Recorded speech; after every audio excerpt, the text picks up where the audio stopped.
사도행전 1장 1절로 8절입니다.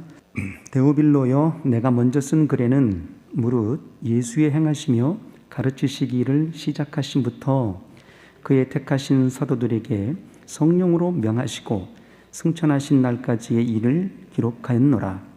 해 받으신 후에 또한 저희에게 확실한 많은 증거로 친히 사심을 나타내사 40일 동안 저희에게 보이시며 하나님 나라의 일을 말씀하시니라. 사도와 같이 모이사 저희에게 분부하여 가라사대 예루살렘을 떠나지 말고 내게 들은 바 아버지 약속하신 것을 기다리라. 요한은 물로 침례를 베풀었으나 너희는 몇 날이 못되어 성령으로 침례를 받으리라 하셨느니라. 저희가 모였을 때에 예수께 묻자와 가로되 주께서 이스라엘 나라를 회복하심이 이때니까 하니 가라사대 때와 기한은 아버지께서 자기의 권한에 두셨으니 너희의 알 바 아니요 오직 성령이 너희에게 임하시면 너희가 권능을 받고 예루살렘과 온 유대와 사마리아와 땅끝까지 이르러 내 증인이 되리라 하시니라. 아멘. 요즘 그 차량에 보면 꼭 달려 나오는 게 한 가지가 있습니다. 그러니까 내비게이션이 달려 나오잖아요. 저도 길치이고 운전을 하지만 길을 잘 찾는데 익숙하지 않아가지고요. 웬만하면 내비게이션을 이제 켜고 운전을 하게 됩니다. 아는 길을 할지라도 내비게이션이 시키는 대로만 가거든요. 왜냐하면 제가 정확하게 어디라고 정확하게 내비게이션에게 어디의 목적지를 입력해 두었기 때문에 혹여 제가 잘못된 그 목적지로 가더라도 이 내비게이션이 이렇게 말하잖아요. 주인님, 잘못 들었어요. 다시 돌아오세요. 이렇게 다시 새 길로 정확한 목적지의 방향성을 바로잡을 수 있도록 길을 안내해 줍니다. 그래서 가급적이면 저는 이제 내비게이션을 이용하게 됩니다.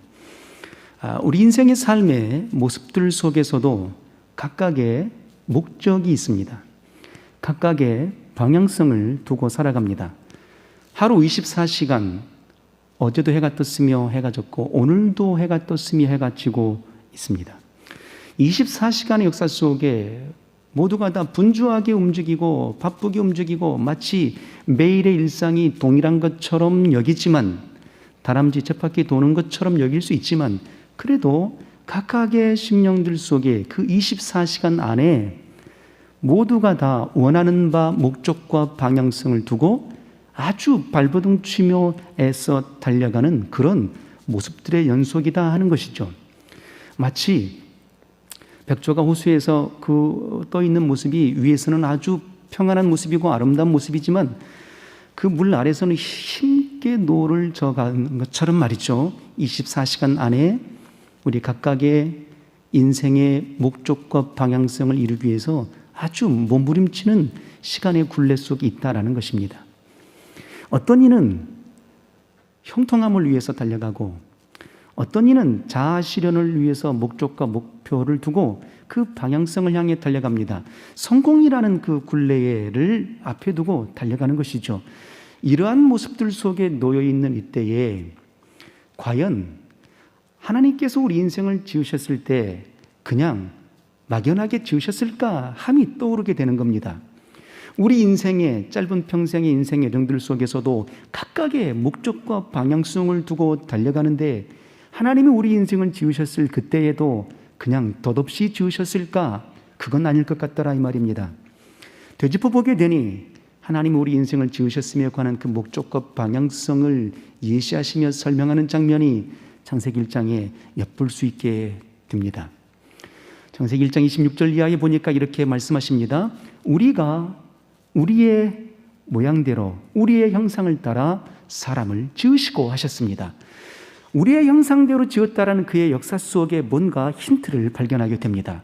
하나님을 닮아가진 존재로 지었다는 의미가 뭐겠습니까? 하나님처럼 살기를 소원하시는 그 하나님의 목적과 방향성을 투영시켜낸 분량이 형상이었던 것이죠.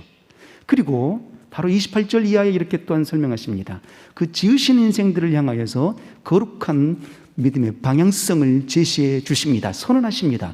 생육하고 번성하고 땅에 충만하라라고 그렇게 선언해 주셨습니다. 생육하고 번성하고 땅에 충만한 역사가 뭐겠습니까? 축복을 나누는 삶이어라 라는 그의 말씀의 역사의 분량이었죠. 이 역사의 분량이 하나님이 우리를 인생을 지으심에 대한 목적과 방향성이었어요.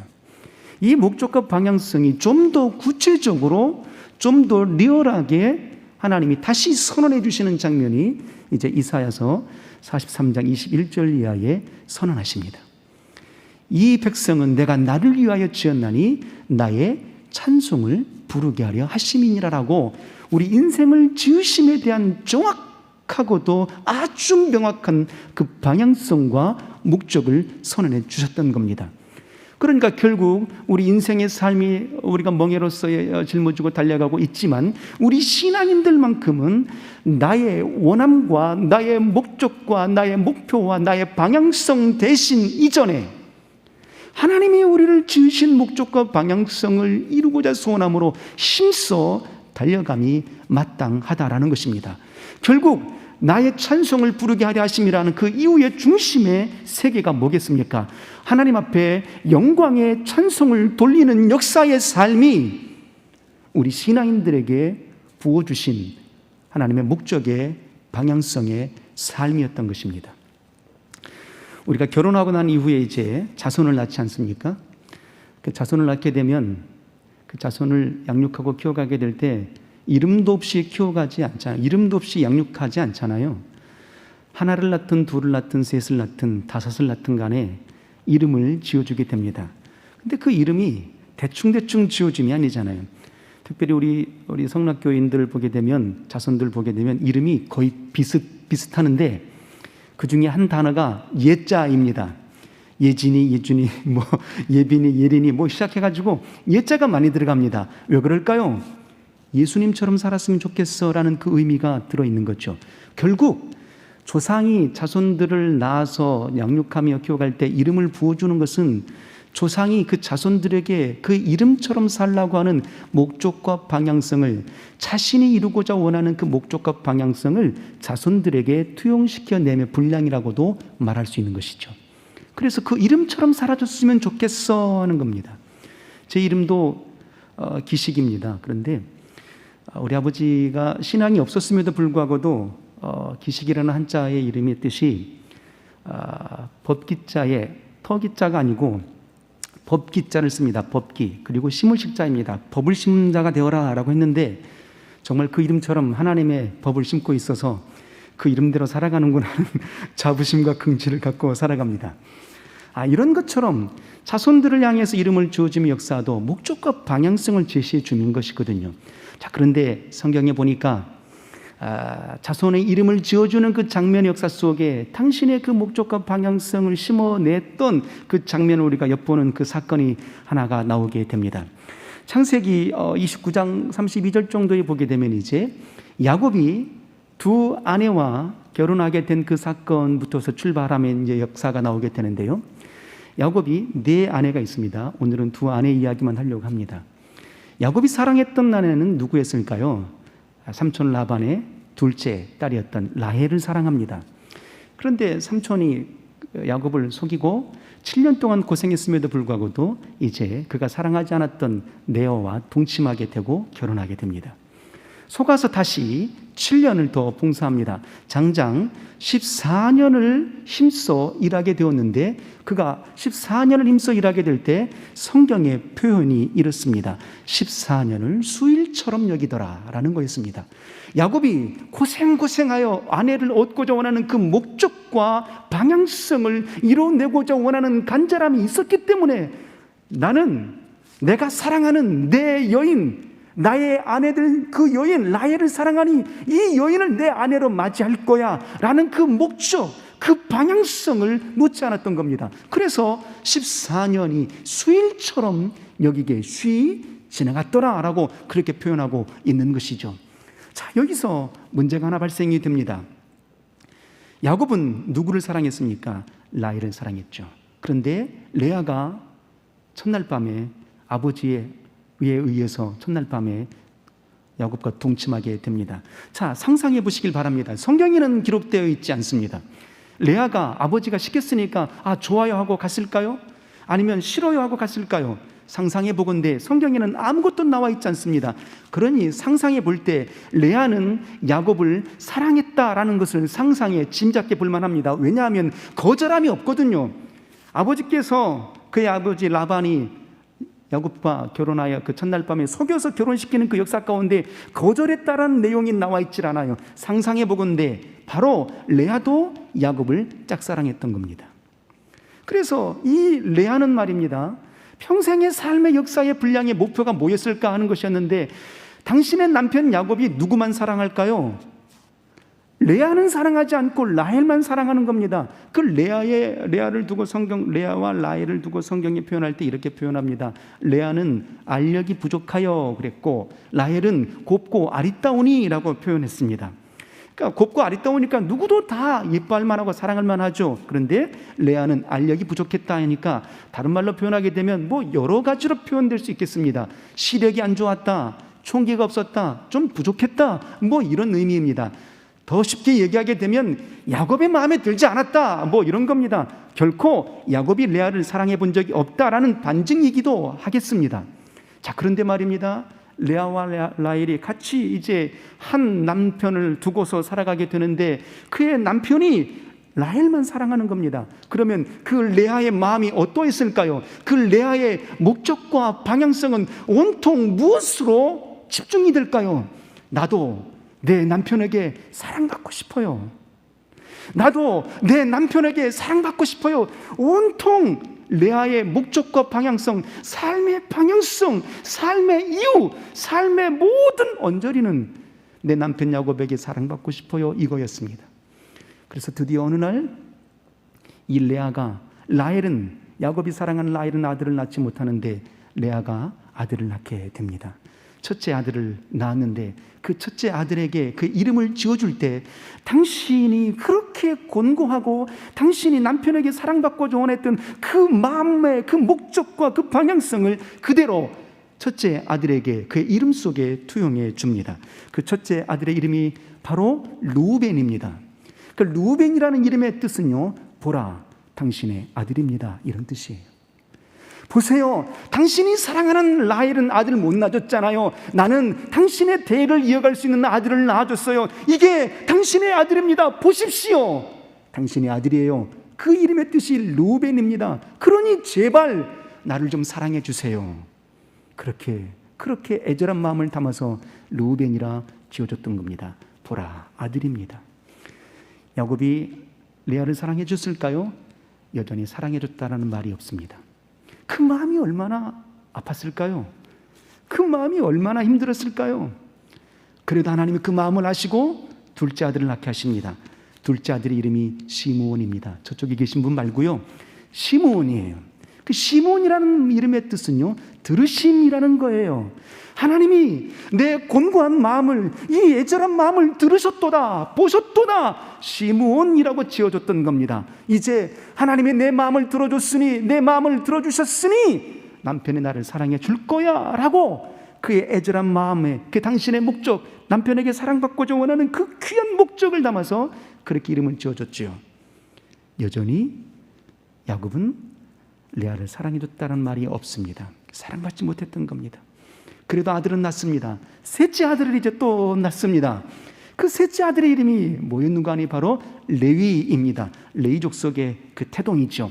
레위를 짓습니다. 레위라는 이름의 뜻은요, 연합함, 나와 연합함이로다 라는 뜻이에요. 셋째까지 낳아줬으니까 이제는 나와 연합해 줄 거야, 이제는 나를 사랑해 줄 거야 라고, 그렇게 당신의 애절한 마음을 담아서 그렇게 목적과 방향성을 심어서 바로 레위라고 이름을 지어줬습니다. 여전히 남편에게 사랑받지 못합니다. 성경에는 기록되어 있지 않지만 이제 놀라운 반전이 일어납니다.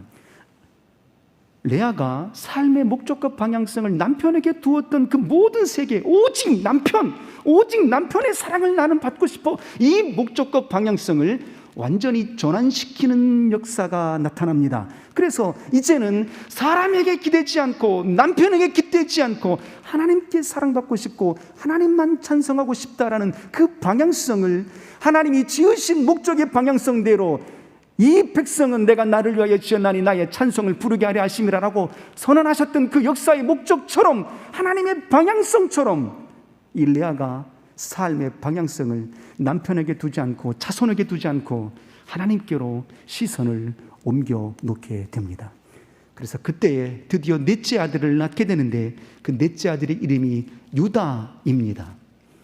유다라는 이름의 뜻은요, 찬송하리로다라는 뜻이거든요. 하나님을 찬송합니다 였어요.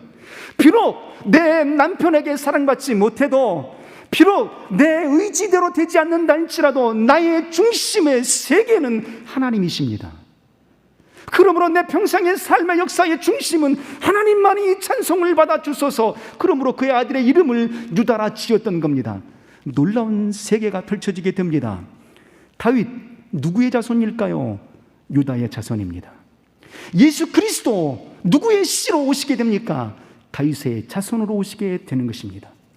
마치 우리가 교회 생활할 때, 신앙 생활할 때 열심을 내게 되면, 내가 하나님의 뜻대로, 하나님의 방향성대로 잘하고 있겠지라고 그렇게 스스로 착각할 수도 있는 겁니다. 레아가 그랬지 않았겠습니까? 남편에게 사랑받음이 마치 하나님께 사랑받는 걸로 착각하고 있었던 겁니다. 드디어 깨닫게 되고 그의 신앙의 방향성을 완전히 하나님께로 집중하여 바꿔놓았을 그때에 유다를 낳게 되었고 그 이름도 하나님을 찬송하리로다라고 바꿔놓게 된 것입니다. 제 자신도 스스로에게 매일같이 되물어 보는 게 있습니다. 너는 너의 삶의 방향성은 무엇이니? 내가 원하는 대로 살고 있니? 아니면 하나님의 뜻을 이루어가고 있니라고 아주 하루에도 수십 번씩 되물어 봅니다. 그렇게 되물어 볼 때마다 정말 부끄럽습니다. 고개 숙이게 됩니다. 어느 땐 제가 바삐 일할 때에는 하나님, 제가 얼마나 바쁜지 아시죠? 제가 얼마나 힘쓰고 있는지 아시죠? 저 이런 사람이에요 라고 그렇게 의기양양해 본 적도 참 많습니다. 그러나 되돌아볼 때 너무 부끄럽게 한이 없는 겁니다. 나의 열심이 하나님의 열심인 걸로 착각할 때가 너무 많았기 때문입니다. 나의 주장이 마치 하나님의 주장인 것처럼 여길 때가 너무 많았던 겁니다. 마치 제가 설교할 때 이 설교의 메시지가 하나님이 내게 전해주신 것이라고 착각할 때가 너무 많았던 겁니다. 내 방향성이, 내 목적이 하나님의 목적이라고, 하나님의 방향성이라고 착각함이 너무 많았기 때문에 부끄러웠던 겁니다. 예수 그리스도 이 땅에 왜 오셨을까요? 그의 오심에 대해서, 그 오신 목적에 대해서 주님이 요한복음 6장에 이렇게 선언하십니다. 내가 하늘로서 내려온 것은 내 뜻을 행하려 함이 아니라 나를 보내신 이의 뜻을 행하려 함이로다라고 그렇게 선언하셨습니다. 내 뜻대로 이 땅에 온 것도 아니고 나를 보내신 이의 뜻을 이루려고 내가 여기 왔노라. 그러므로 주님은 선언하셨을 때에 나는 내 자의로 말해본 적도 없다. 내 임의로 행동해 본 적도 없다. 나는 내 아버지께서 주신 말씀을 너에게 전하노라라고 그렇게 되뇌이시며 사셨던 분이셨습니다. 그 하나님의 뜻이 무엇일까요? 보내신 이의 뜻이 무엇이었을까요? 예수께서 공생의 사역을 시작하시면서 첫 번째 내뱉은 그 일성 속에 하나님 아버지께서 그를 보내신 뜻을 선언하십니다. 그 선언이 바로 이거였습니다. 회개하라, 천국이 가까웠느니라. 이게 바로 마태복음 4장에 기록되어 있는 믿음의 선언입니다. 회개하라, 천국이 가까웠느니라. 이것이 아버지께서 나를 이 땅에 보내신 뜻이다라는 거였습니다. 하나님 나라가 임하였느니라. 하나님 나라의 실현을 위하여서 여기 왔노라라고 선언하고 계셨던 겁니다. 그래서 그 다음 장 마태복음 5장에 넘어가게 되면 이제 최초의 설교를 하시는 장면이 나오게 됩니다. 그것이 바로 산상수훈 아니겠습니까? 마태복음 5장부터 7장까지의 그의 기록의 메시지입니다. 그 메시지의 중심된 내용 속에 하나님 아버지께서 이 땅에 예수 그리스도를 보내신 그의 뜻, 하나님 나라의 실현을 위하여서 왔음에 대한 구체적이고도 아주 상세하게 8가지의 복을 선언하시면서 되뇌어 주십니다. 5장 3절에 이렇게 선언하시죠. 심령이 가난한 자는 복이 있나니 천국이 저희 것이니라. 10절에 이렇게 말씀하십니다. 의를 위하여 핍박을 받는 자는 복이 있나니 천국이 저희 것이니라. 무엇입니까? 예수 그리스도 이 땅에 오셔서 행하신 그 모든 역사의 중심은 회개하라 천국이 가까웠느니라, 하나님 나라가 도래하였느니라. 이 땅에 하나님 나라를 실현하고자 소원하시며 역사의 삶의 분량으로 선언하셨고, 또 우리의 모든 심령들 속에 하나님 나라가 이루어지기를 소원하심으로 그렇게 되뇌이셨던 겁니다. 선언하셨던 겁니다.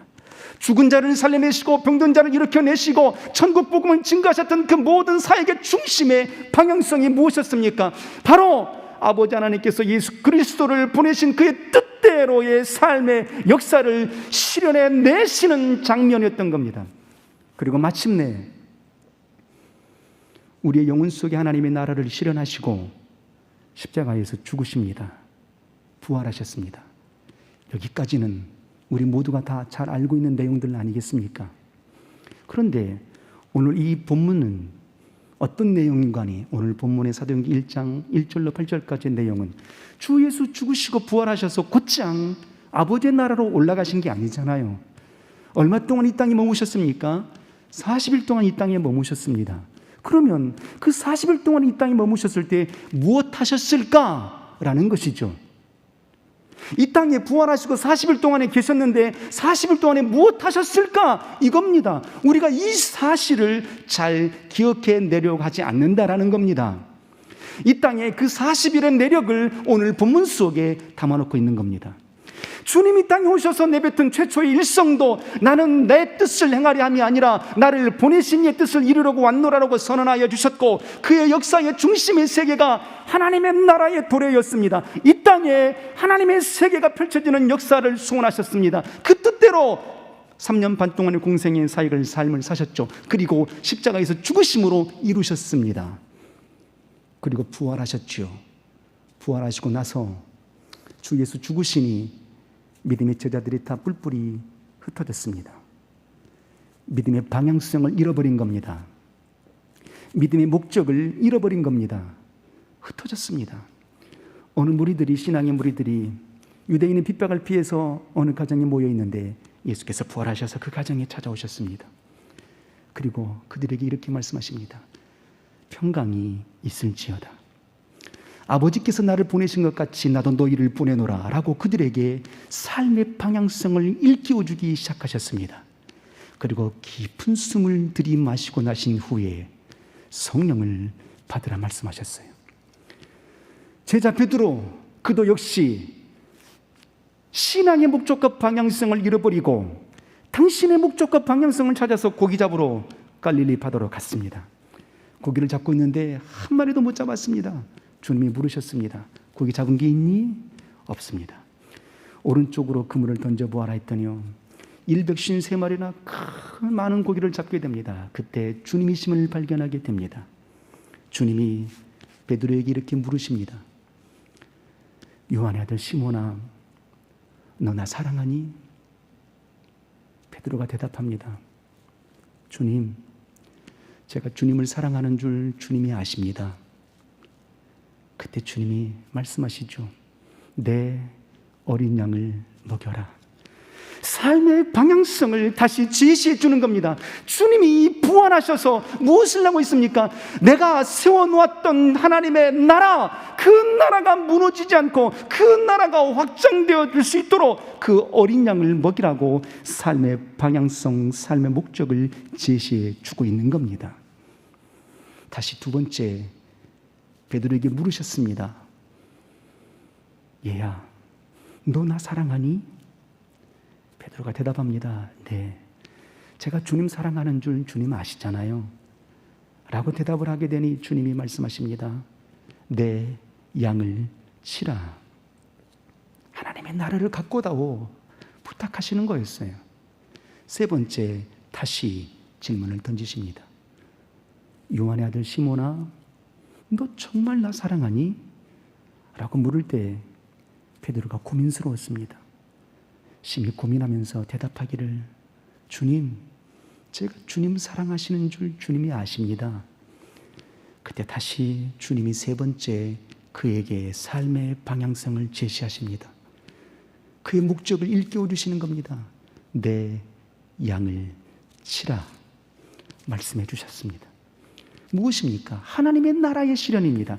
우리가 하나님의 나라를 생각할 때 어디를 생각합니까? 공간적인 개념으로 생각하기 때문에 하늘 저 너머 영계에 있는 것처럼 여긴다 이 말입니다. 물론 영계가 하나님의 나라 맞습니다. 그런데 누가복음 17장에는 이렇게 말씀하시죠. 하나님의 나라는 볼 수 있게 임하는 것이 아니다. 여기 있다 저기 있다 못하리니 너희 안에 임하였느니라 말씀하시는 겁니다. 우리 안에 바로 하나님의 통치를 받는 그 세계가 하나님의 나라인 것입니다. 다시 말하게 되면 예수께서 온 인류를 구원하고자 소원하심으로 피 흘려 죽으셨습니다. 그러나 그 대속함의 핏부림의 역사를 수용하는 자, 받아들이는 자, 그의 역사의 보혈의 공로의 통치를 받는 자들만이 구원함을 입는 겁니다. 곧 하나님의 나라가 임재한 자들만이 천국에 들어갈 수 있는 겁니다. 그래서 우리의 영혼이 바로 하나님의 나라 아니겠습니까? 그 역사의 세계를 하나님이 이루고자 원했던 겁니다. 자, 그렇다면 하나님의 나라는 무엇으로 실현될 수 있겠습니까? 하나님의 나라는 오직 진리 대신 복음, 예수 그리스도로만이 하나님의 나라가 실현이 되는 겁니다. 오직 예수 그리스도로만이 우리가 하나님의 나라의 실현을 이뤄낼 수 있는 겁니다. 하나님의 나라가 결국은 하나님의 통치를 받는 그 모든 세계인 관계로 복음으로만이 하나님의 세계가 펼쳐지게 되는 것이죠. 예수 그리스도 복음의 시작이다, 이렇게 마가복음 1장 1절에 선언하지 않으셨겠습니까? 그래서 요한복음 1장 12절 이하에 말씀하십니다. 영접하는 자, 곧 그 이름을 믿는 자들에게는 하나님의 자녀가 되는 권세를 주시나니 하셨던 겁니다. 하나님의 자녀, 하나님의 통치받는 모든 세계자가 하나님의 자녀들이요 그리스도인들 아니겠습니까? 그들이 바로 하나님의 나라인 겁니다. 예수께서 예루살렘 성전에 임하셨습니다. 그랬더니 말이죠, 돈 바꾸는 사람들, 비둘기 파는 사람들, 하나님의 성전을 강도의 구렬로 만들어 놓은 겁니다. 요한복음 2장에 보니까 예수께서 노끈으로 채찍을 만들어 가지고요, 그들을 다 상을 뒤엎고 내쫓습니다. 내 집은 아버지의 집은 기도하는 집이라 말씀하셨는데 너희들이 강도의 구례를 만들었다 하고 다 쫓아내죠. 그리고 이렇게 말씀하시죠. 이 성전을 헐라 내가 사흘 동안에 일으키리라 말씀하셨어요. 그랬더니 유대인들이 수군댑니다. 이 성전은 46년 동안 지어졌거늘 어찌 저가 사흘 동안에 일으키겠느냐라고 그렇게 힐문합니다. 예수께서 말씀하시기를 이 성전은 자기 육체를 가리키심이라 하셨던 겁니다. 주 예수께서 이 땅에 오셔서 우리의 무너진 심령들, 죄로 무너진 심령들을 하나님의 나라로 다시 회복시켜 주셨습니다. 그러니까 결국 우리가 가져야 될 목적과 방향성은 결국 무엇이겠습니까? 하나님의 나라여야 되는 겁니다. 우리가 개혁의 요정으로 우리가 성령의 이 내모심을 따라서 나왔을 그때에 우리가 되뇌었던 세계가 뭐였습니까? 내가 원하는 교회예요, 이게 아니었거든요. 교회를 교회되게, 예배를 예배되게, 이 교회의 주인은 우리 하나님이십니다라고 그 선언 아니었겠습니까? 얼마나 감동스러웠는지요, 얼마나 감격스러웠는지요. 내가 원하는 교회가 아니었던 겁니다. 하나님이 원하시는 교회였죠. 우리 그런 목적과 방향성이 여일하게 흔들리지 않기를 원합니다. 그 교회는 오직 예수 그리스도로 인하여서만 실현이 되는 겁니다. 이때 예수 그리스도로 인하여 교회가 실현되는데 주님이 그 교회가 실현되기 위하여서 준비함이 필요해, 준비할 게 있어 라는 거 말합니다. 무엇을 준비해야 될까요? 오늘 본문의 4절에 보니까 이렇게 말씀하십니다. 사도와 같이 모이사 저희에게 분부하여 가라사대 예루살렘을 떠나지 말고 내게 들은 아버지의 약속하신 것을 뭐하라? 기다려라. 아버지 약속하신 것을 기다려라 그랬습니다. 그 약속하신 것이 뭘까요? 요한은 물로 침례를 베풀었으나 너희는 몇 날이 못 되어서 성령으로 침례를 받으리라. 곧 성령으로 완전히 잠겨질 때까지, 성령의 지배를 받기까지, 성령의 침례를 받기까지 너희가 준비하고 기다려라, 떠나지 말고 있으라 라고 말씀하시는 겁니다. 결국 하나님의 세계, 하나님의 나라는 무엇으로 이루어질까요? 나의 의지대로, 내 뜻대로, 내가 원하는 힘대로 이루어지는 것이 아닙니다. 성령으로 지배받아야만이 가능한 거죠. 성령의 역사로만 이루어지는 분량 아니겠습니까? 성령으로 지배받게 될 때 내 생각이 잠재워지게 되고, 내 입술이 잠재워지게 되고, 내 의지가 잠재워지게 되고, 오직 하나님의 뜻을 드러내보고자 원하는 간절함의 소원함들이 내 영혼 깊숙이서 우러나게 되는 겁니다. 그래서 주님 말씀하셨어요. 주 예수 그리스도 이 땅에 오실 때 어떻게 오셨습니까? 성령으로 잉태하사 성령으로 오신 겁니다. 예수 그리스도 3년 반 동안의 공생의 사역을 시작하셨을 때 어떻게 시작하셨습니까? 요단강에서 침례를 받고 물에서 올라올 때에 성령이 그에게 비둘기같이 임하셨습니다. 성령으로 공생의 사역을 시작하신 겁니다.